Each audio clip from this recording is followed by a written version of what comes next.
So what is your name and what is your role? I'm Allan Morris. I'm Newport City Councillor representing Willey ward. Okay. Why have you chosen to run independently? I didn't choose to run independently. I was a member of the Labour Party, a very proud member of the Labour Party for 40 years. I found myself deselected by a rather obscure subcommittee that I wasn't there to defend myself.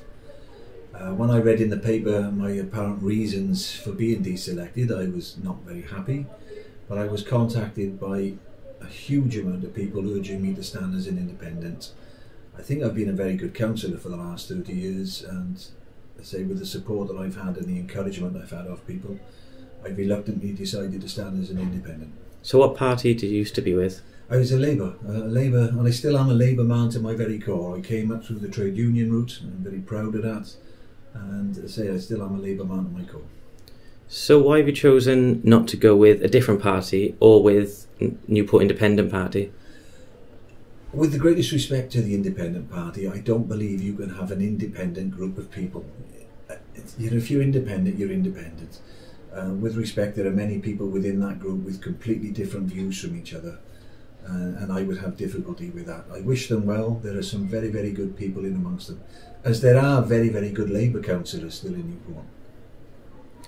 So what are some of your policies then? Well, my policies is to continue what I've done for the last 30 years. I'm one of the few councillors that can sit in front of you, and in 30 years I believe I've answered every phone call, telephone call, text, letter I've ever had. I border on fanatical, and the people out there I represent know that. You know, I throw my heart and soul into being a councillor. I am as keen today as I was 30 years ago.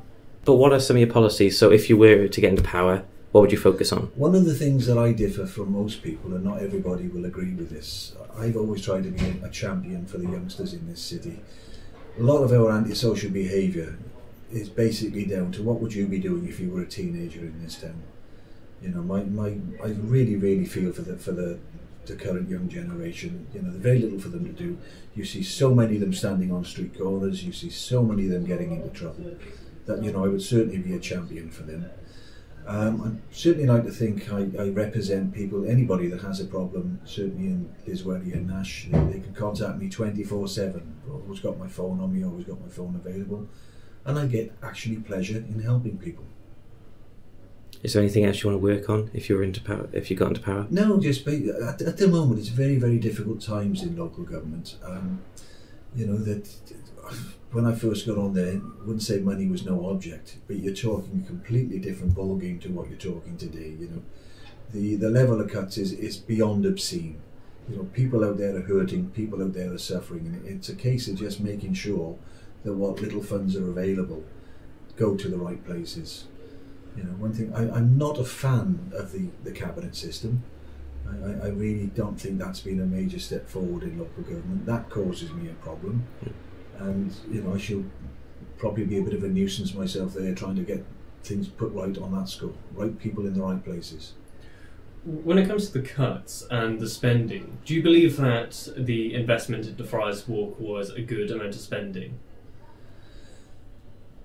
It certainly has improved the image of Newport, and any investment that brings people into the city centre has to be a good investment. It's certainly changed Newport's image outside the city as well.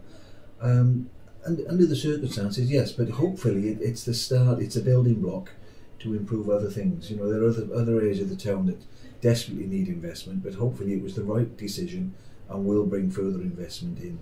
I'm a great fan of, the High Street end and the market. When I go back to my childhood, that was absolutely thriving area, and it breaks my heart to see what it's become. But say a little bit of vision, a little bit of effort, and we can get that back. I mean, the very street outside, you know, when I was a child, it was thriving from end to end, and if we can get that back with the original investment, you know, it'll make life better for everybody in Newport. Give us a city to really be proud of again. How do you believe that? How do you believe that you can bring back business, or at least bring back the kind of entrepreneurial spirit in the places like the market and the arcade? Years ago, the actual bus stop used to be right outside the market. My mum and dad didn't have a car. The only way to come into what's now the city centre was the town centre. It was on a bus. and the bus stopped right outside the market, so you had no option other than to go through the market to get into the town centre. And you know, I firmly believe that buses should be stopping in close proximity to the market.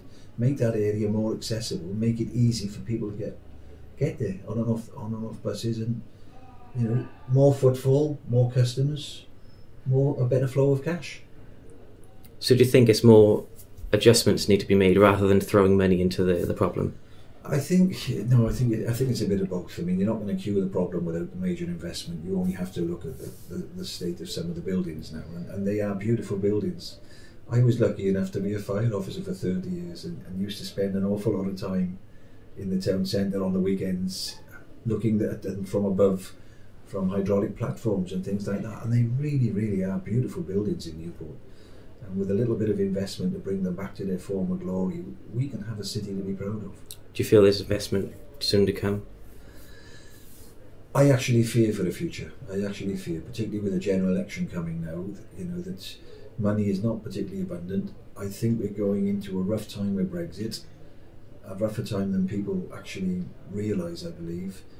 Hopefully, that there will be things on the horizon, but I am a little bit fearful at the moment. What advice would you give to people coming up to the general elections and how that affects the local elections? Well, I've got to say categorically, I may be an independent, but I think Newport has two fantastic MPs. You know, I'm still a great fan of both our MPs, and I will be supporting Paul. Well, they're both personal friends of mine, and they still will both have my unconditional support. And I base that on the work I do with them. You know, everything I take to them as a ward councillor, they've always come back. You know, Jessica and Paul have always come back 100% and helped me. And although I may have fallen out with the Labour Party as far as the council's concerned, I've got complete faith in both our MPs, and I will be supporting them 100%. Why do you think people should vote for you? For the same reason they voted for me for the past 30 years. You know, I've earned my reputation the hard way. You know, people contact me, they get an answer. I don't not answer a phone. I do not answer an email. I respond to everything. I say I border on fanatical. The day, as a councillor, the day you don't want to answer the phone, the day you don't want to reply to an email, is the day you should consider, should you really be representing people. When you represent people, it's an honour, and you should take that honour and you should do your very, very best for them. And I believe I've done that for 30 years, and the feedback I get from people, you know, I have a lot of support. It's a huge mountain I have to climb in Willey. I can't pretend otherwise. But I won't go down for lack of trying, and I won't go down for lack of support from a lot of good people. Is there anything you'd like to change about the council? Oh, absolutely. I would change the cabinet system. There is something wrong when you have councillors of the cabinet of the calibre of Sally Mallow from Rogerstone and Jane Mudd from Malpas on the backbenches. Such wasted talent, you know. We really, really should have a council system where the best and brightest are making the decision. You know, there are some excellent Labour councillors, but there are some awful good ones on the backbench that really, really should be put forward. The impression I've got from interviewing other candidates is that there's a bit of a game going on. It's a lot like everyone is attacking each other, everyone's spreading rumours. Do you feel there's that sort of atmosphere in the council? Oh, without a doubt. Okay. Without a doubt. I mean, I'm still at a loss as to why I've ended up outside the Labour group. You know, I've been a very, very good member of the Labour group for more than 30 years. I've been a very proud member of the Labour group for more than 30 years. I still cannot believe that I'm not knocking doors as a Labour candidate. You know, what happened to me and others that have been sort of thrown out of the party just doesn't make sense, particularly at a time when you need unity.